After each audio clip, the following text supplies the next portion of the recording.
বন্ধুরা সব কেমন আছেন? আশা করছি ভালোই আছেন, আমরাও ভালো আছি। তো যাই হোক 3টে বাজে, 3:05 করে ভিডিওটা করছি। তো রান্না করতে করতে আজকের আমি তো ভিডিও করতেই পারিনি। আমার ননদ এসছে গঙ্গাসাগর থেকে। ওই কেন আমার ভাসুর নন্দাই সব অপারেশান হয়েছে দেখতে বলেছিলাম তো। তা হঠাৎ সবজি কাটতে কাটতে ভাবছি যে ননদটা এ বাড়ি আমাদের এখানে আসছে, ননদের ছোটো ননদের বাড়ি আছে ওখানে ওরা উঠে এসে তারপরে সব বাড়ি ঘোরে কাছাকাছি। তো আমি মনে মনে ভাবছি আমি দিদিটা কেন আসবে না, খাওয়া দাওয়ার কথা বলবো মনে মনে ভাবছি। তা বলতে বলতে দেখি উনি উঠছে, তখন 9টাও বাজেনি, বাজতে যাই প্রায়। তা আমি সবজি কাটছি, তা বলে কী করছিস? ওটা বড় ননদ, ছোটো ননদ, ভাই বোনের মধ্যে। তো তাই বলে এই তো সবজি কাটছি, লাউ শাক, কুমড়ো, বেগুন, আলু টালু দিয়ে মাছের মাথা দিয়ে চচ্চড়ি করবো। তা আমি হঠাৎ বলে ফেলেছি, আমি বলি দিদি আগে খাওয়া দাওয়া করো। তা বলে ঠিক আছে আমি খাওয়া দাওয়া করবো।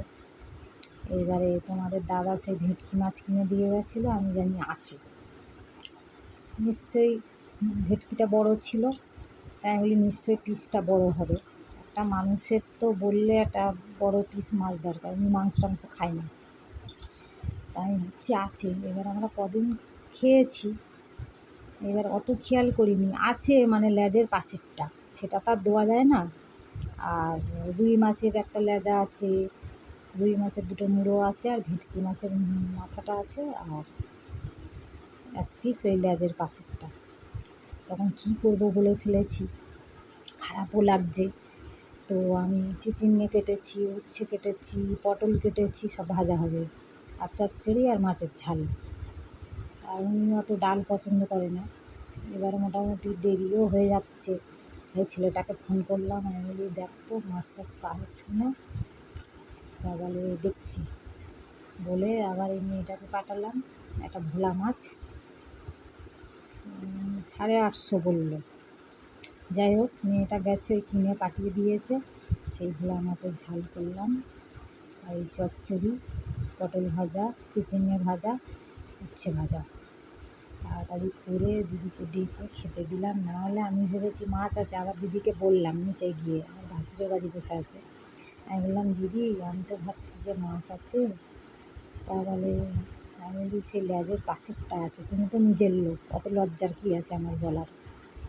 খারাপও লাগছে, একটা বড় পিস না দিলে অন্তত একটা পিস বড় হলেও তাও নিশ্চিন্তে, কিন্তু একেবারে লেজের পাশেরটা কিরম লাগছে আমার। বলে তুই যা হোক রান্না করতে, আমি কি পরলোক? আমি বলি না, তুমি তো আর সবসময় আসো না আর খাও না, আমার খারাপ লাগছে, এই জন্য আমি বলছি। এবার ছেলেটা ফোনও তুলছে না যখন ফোন করছি। তারপরে দেখি নিচে গেছে, দেখি আবার আমার ফোন বাজছে, আমি আবার ধরলাম, বলি কী রে মাছ দেখ। বললো ঠিক আছে পাঠিয়ে দাও, আমি দেখছি। কিনে পাঠিয়ে দিল। একটু রসগোল্লাও আনতে বললাম, দিদি বলে রসগোল্লা এবেলা খাবে না, আমি সন্ধ্যেবেলার দিকে খাবো। তা সেই ডাকাটা খেয়েছে আর মুড়োটা খাইনি, আবার আমার শাশুড়ির জন্য নিয়ে গেছে। যা হোক মার টান, আর শাশুড়িকে আমি দিয়ে এসেছি, এক পিস মাছ চচ্চড়ি দিয়ে এসেছি, ঠিক আছে, আমি নিয়ে খাইনি। তো যাই হোক এরকম একটা কাণ্ড আজ ঘটে গেল, আমার খুব খারাপ লাগছে। আমি যাকে মাছটা পেয়েছি, বেলাও হয়ে গেছে 10টা তখন বাজতে যায়।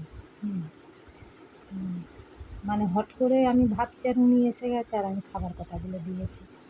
এবারে ভাবছি হয়তো ফ্রিজে সেই ভেটকি মাছ আছে পিস, 2 পিস হলেও হতো, কিন্তু আছে তো লেজের পাশেরটা, সেটা তো আর দেওয়া যায় না, তা সবসময় খায় না, এই হলো কথা।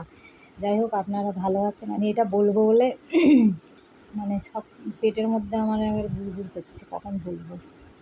সত্যি কথা বলতে এত ভালো লাগে কী বলবো, সে যে বলে সে জানে তার মর্ম কী। তো যাই হোক যারা আমার গুরুজন ভালো আছেন নিশ্চয়ই, যারা আমার ছোটো অনেক ভালোবাসা নিও, যারা আমার ভিডিও দেখেন আপনাদের অনেক ভালোবাসা রইল।